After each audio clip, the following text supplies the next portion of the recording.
بسم الله الرحمن الرحيم الحمد لله رب العالمين والصلاة والسلام على أشرف الأنبياء والمرسلين نبينا محمد وعلى آله وصحبه أجمعين أما بعد مسلمانوں، موسم حج کے ان دنوں میں ایک مسلمان ہی نہیں بلکہ تمام مسلمانوں کے ہاں کچھ ایسے لمحات و حالات لوٹ کر آتے ہیں جن سے ان کے سینے خوشی سے پھول جاتے ہیں اور ان کے شعور و وجدان سے پہلے ان کی روحیں جھوم اٹھتی ہیں۔ انسان اگر اپنی نظر دوڑائے تو وہ اپنی آنکھوں سے ایسے مناظر کا مشاہدہ کرے گا جن سے سینے کو ٹھنڈک پہنچے گی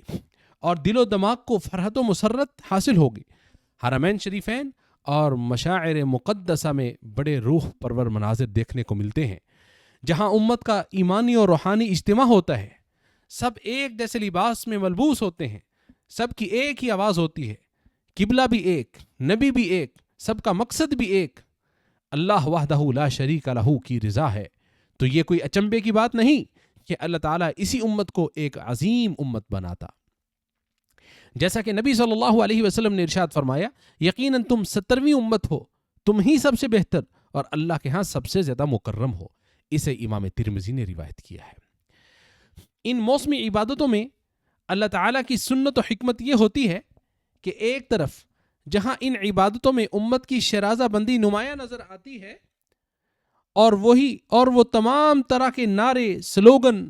عصبیتوں کا لبادہ اتار پھینکتی ہے، وہیں دوسری طرف حاجیوں اور عمرہ کرنے والوں کی خدمت کے لیے مملکت سعودی عرب کی قیادت اور حکام کی جانب سے ہر طرف امن و امان قائم ہوتا ہے، زبردست خدمات پیش کی جاتی ہیں اور جود و سخا کے دریا بہائے جاتے ہیں۔ اس امت محمدیہ کی عظمت اس وقت دیکھنے لائق ہوتی ہے جب وہ اپنے پرکشش لباس میں ناز و انداز سے چلتے ہوئے اور خوبصورت پوشاک زیب تن کیے ہوئے ایسی عبادت کی ادائیگی میں منہمک ہوتے ہیں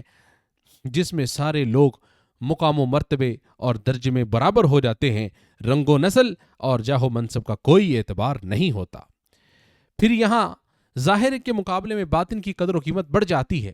اور صرف دعوے کے مقابلے میں قول و عمل کی سچائی کی اہمیت دوبالا ہو جاتی ہے۔ یہ مقاصد و معانی رسول اللہ صلی اللہ علیہ وسلم کے حجۃ الوداع کے خطبہ میں نمایاں طور پر نظر آتے ہیں۔ چنانچہ آپ صلی اللہ علیہ وسلم نے ارشاد فرمایا تھا، اے لوگو، تمہارا پروردگار ایک ہے، سنو، کسی عربی کو عجمی پر اور نہ ہی کسی عجمی کو عربی پر کوئی فوقیت ہے، اور نہ ہی کسی گورے کو کالے پر اور نہ ہی کسی کالے کو گورے پر فوقیت ہے سوائے تقویٰ کے۔ بے شک اللہ تعالیٰ کے نزدیک سب سے معزز وہ ہے جو سب سے زیادہ تقویٰ والا ہے۔ اسے ابو نعیم اور امام بہقی نے روایت کیا ہے۔ حج کے مناسک و اعمال کے اندر جو ہم خوشنما منظر دیکھتے ہیں وہ اسلام کے بہت سے اخلاق و اقدار کو اجاگر کر رہے ہوتے ہیں، مثلا عدل و مساوات، الفت و محبت، اخوت و بھائی چارگی، عبودیت و بندگی، اخلاص و للہیت اور تواضع و انکساری۔ اور یہی وہ چیز ہے جو اسلام کے بلند اصول و مبادیات کی طرف فطری کشش اور کھنچاؤ کا سبب بنتی ہے۔ اسی وجہ سے لوگوں نے اسلام کو پسند کیا اور پھر یہ پھیلتا گیا اور اب تک پھیل رہا ہے، کیونکہ اسلام ایک واضح راستہ ہے اور اس کی حقانیت روز روشن کی طرح عیاں ہے۔ یہ دلوں کو سعادت سے لبریز کرتا ہے، سینوں میں خوشی کے دیپ جلاتا ہے، روحوں کے خلا کو پر کرتا ہے، دلوں کے شک و تردد کو دور کرتا ہے، فکر و نظر کو مالا مال کرتا ہے، نفس کی ضرورتوں کو پوری کرتا ہے، اس کی پیاس بجھاتا ہے اور امن و امان عطا کرتا ہے۔ ارشاد باری تعالیٰ ہے، یہ اللہ تعالیٰ کا وہ دین فطرت ہے جس کے مطابق اس نے لوگوں کو پیدا کیا، اللہ کی تخلیق میں کوئی تبدیلی نہیں ہو سکتی، یہی سچا اور صحیح دین ہے۔ یہ جم غفیر اور یہ لاکھوں کی بھیڑ حج کے لیے طاقت و قوت کے بل بوتے پر نہیں پہنچتی، بلکہ محبت اور شوق و رغبت میں جسموں سے پہلے ان کے دل حرمین کی چوکھٹ پر پہنچے ہوئے تھے، اور انہوں نے یہ مشقتیں رحمان کی رضا و خوشنودی کے لیے اٹھائی ہیں۔ اور یہ اس بات کی سب سے سچی دلیل ہے کہ اسلام روشن و ٹھوس دلیل و برہان، رواداری اور اخلاق و اقدار کی بنیاد پر پھیلا ہے اور پھیل رہا ہے۔ ارشاد باری تعالیٰ ہے، دین میں داخل ہونے کے لیے کسی کو مجبور نہ کیا جائے، ہدایت گمراہی سے الگ اور نمایاں ہو چکی ہے۔ اور دوسری جگہ ارشاد فرمایا،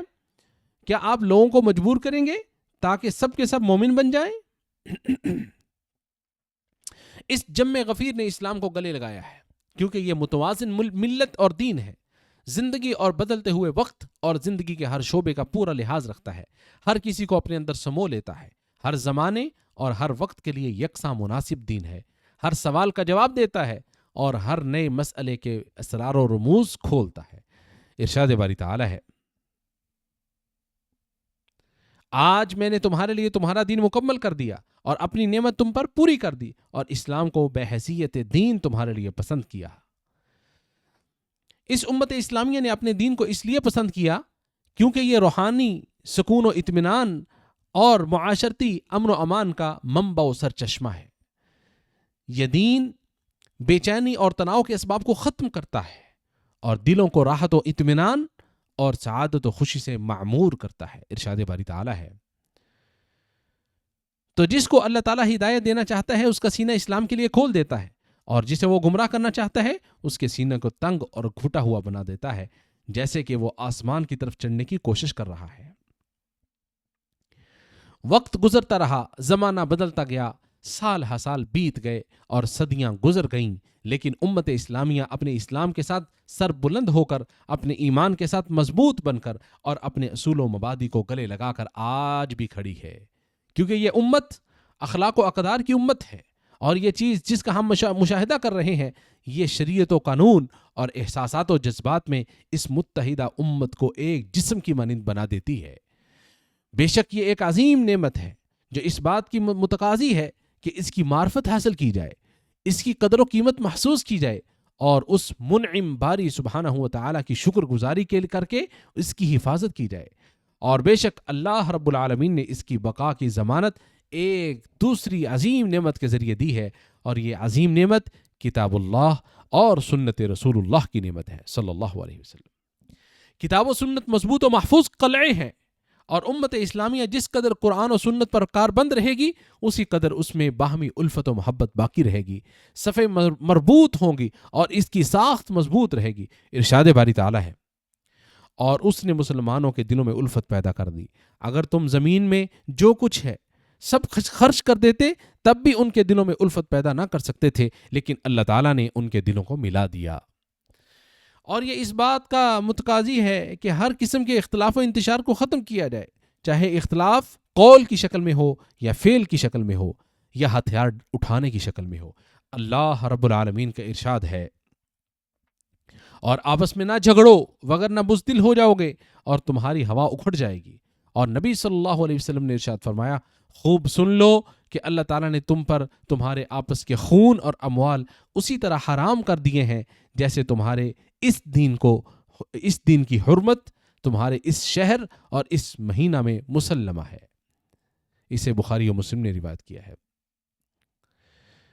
بے شک امت اسلامیہ سے یہ مطلوب ہے کہ وہ ایسے جامع اور ہمہ گیر امن و سلامتی کو یقینی بنائے جس سے دنیا و آخرت کا امن حاصل ہو سکے۔ اس کے لیے ضروری ہے کہ عقیدہ کو فکری انحراف اور شکوک و شبہات سے محفوظ کیا جائے، اور قوم کے نوجوانوں کی فکری سلامتی کو انتہا پسندی، غلو اور تعصبات سے پاک رکھا جائے، نیز شکوک و شبہات اور خواہشات کے شکنجوں میں آنے سے انہیں بچایا جائے۔ ارشاد باری تعالی ہے، دونوں جماعتوں میں سے امن کا زیادہ مستحق کون ہے؟ اگر تم سمجھتے ہو جو لوگ ایمان لائے اور انہوں نے اپنے ایمان میں شرک نہیں ملایا انہی کے لیے امن ہے اور وہی راہ راست پر ہے۔ امت اسلامیہ علم و عمل پر یقین رکھنے والی امت ہے، یہ نفع بخش ترقیوں کے شانہ بشانہ چلنے والی قوم ہے، یہ زندگی کو خوشحال اور خوشگوار بنانے میں حصہ لیتی ہے، یہ ملکوں کی تعمیر اور زمین کے گوشے گوشے میں جد و جہد پر ابھارنے والی قوم ہے، یہ اپنے آپ کو جہالت اور کسل مندی سے دور رکھتی ہے، اسباب اور محنت و مشقت چھوڑ کر صرف اللہ تعالیٰ پر بھروسہ نہیں کرتی، ساتھ ہی ساتھ دین کے مسلمہ اصول، اسلام کی بنیادی تعلیمات اور اخلاق و اقدار پر قائم بھی رہتی ہے۔ لہٰذا اس موقع پر امت اسلامیہ پر یہ واجب ہے کہ وہ اسلام کی رواداری، نرمی و آسانی، عدل و انصاف اور اس کے احکام و تعلیمات کی ہمہ گیری کو اجاگر کریں اور ہر اس چیز سے دور رہیں جس سے اسلام کی شکل و صورت بگڑے اور اس کی روشن تعلیمات بدنما ہوں۔